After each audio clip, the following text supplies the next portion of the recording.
Might have invited my 31F fiancé's 39M mistress into our house.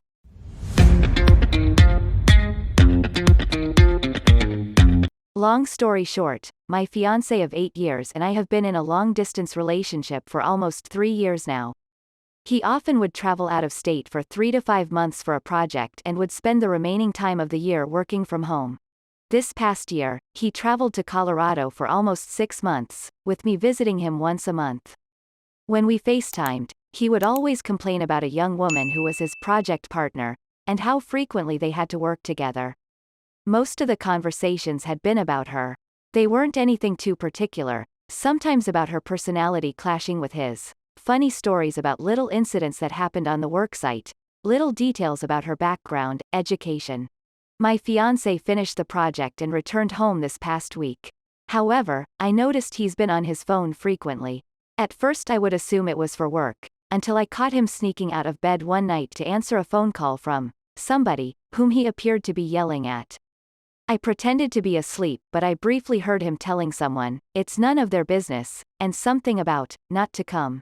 Today, a young woman who looked like she was in her mid-20s rang our doorbell. My fiancé opened the door and it was his coworker. She said she was visiting our city for a friend's wedding and thought she would stop by to say hi, her words. I followed my fiancé as he came to open the door and stood in the back to greet her. She smiled at me and said that she's heard a lot about me. I froze and gave her an awkward smile. Then, I watched my fiancé's reaction and something about it just made my stomach turn. The first words he said to her was, "Why did you come? Why didn't you tell me first?" He sounded incredibly aggravated. She replied back, saying that she didn't think much of it. She was just visiting. Then my fiancé proceeded to yell at her, "You can't just show up unannounced to my house. I've been really busy. I haven't had time to catch up with you." She looked flustered and tried to talk over him, maybe trying to explain herself.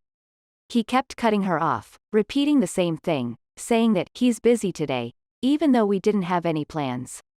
He then turned around and gave me a frustrated look. I was incredibly confused, but just when he was about to raise his voice at her again, I stopped him. I told him, "She's just visiting. It's not a big deal." He looked at me as if he was about to say something but stopped. His coworker has been standing at our door this whole time. At this point, I had too much on my mind to process what was going on. I just told her to come on in, and just kind of treated her like a guest. I let them sit in our living room and told them I would be heading out for some groceries so they could catch up. I drove to the nearest Target and now I'm sitting in my car writing this. I don't want to assume anything, but my intuition told me they were more than just friends. I'm worried about going back. I'm scared of what he's going to tell me. Any advice on how I should proceed with this situation? Update. I came back after sitting in my car for about half an hour. She had already left by then, but my fiancé confessed to cheating. They did have an affair. He was planning on going to her friend's wedding with her as her date after their project ended and would lie to me that his return date gets pushed back. However, he had a change of heart last minute and decided to end things with her. She knew about me the whole time, of course. He said he wasn't expecting her to come, but she decided to come anyway. For anyone who asked why I left the house to them, I've been with him for 8 years. This is not common of him. He never gave me anything to feel suspicious and uneasy until he started showing all these signs of an affair. Before this, the idea of an affair never in a million years would cross my mind. I trusted him so much, that's why I initially wanted to marry him. Please don't think I'm completely clueless. I had an intuition and I was right. I'm never much of a confrontational person.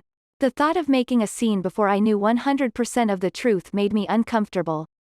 My first instinct is to leave because I was confused and shocked. I don't want to see his mistress. I don't want to interact with her. I just need to hear from him. I want nothing to do with this. Please be understanding that not everyone's going to have the same reaction to their partner affair. So there's your answer. Thanks for all your kind words and advice. I would say if he doesn't tell you anything to ask the coworker. Her behavior indicates that she wants you to know something. Tell him if he doesn't tell you, you will find out how to talk to her and that she seems more than willing to do so if she was willing to show up unannounced. Also weird how she knew where he lived when he clearly didn't want her there. Very sus. I would go back and visit with them, then I would just say, how long have you two been sleeping with each other? Evil. I love it. Don't forget to record. Everyone is asking why you left, but I totally would have done the same thing.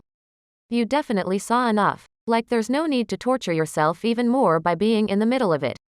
Clearly, they've already been involved with each other, so it's not like you leaving them alone was giving them permission to do anything.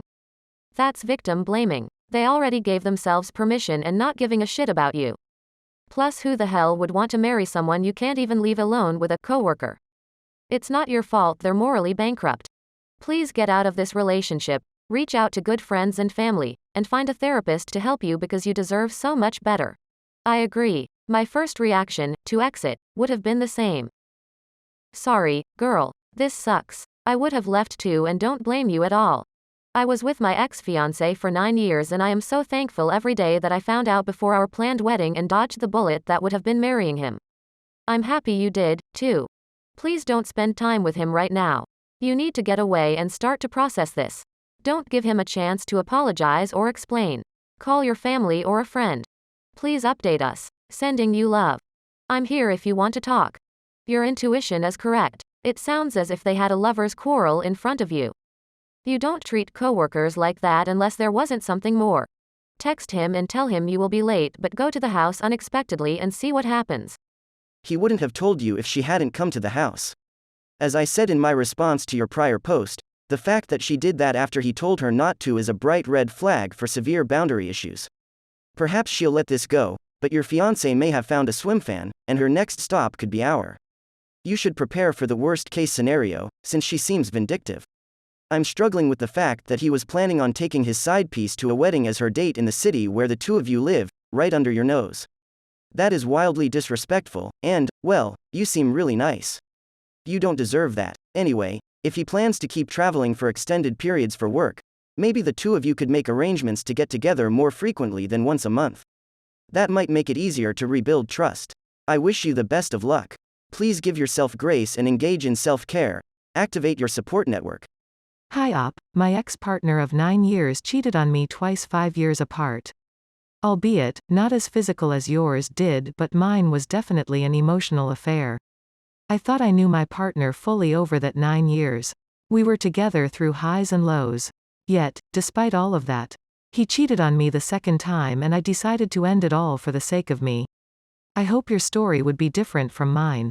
Reading through your story made me feel how much you love your partner. How, right now, I can see how you value your partner. However, this is telling you that you should now love yourself. I can never force you to pick the decision that I want. But I hope for you to choose a decision that would prioritize you in all of it. Never stick to something just because you feel like the years you spent together would be a waste if you left.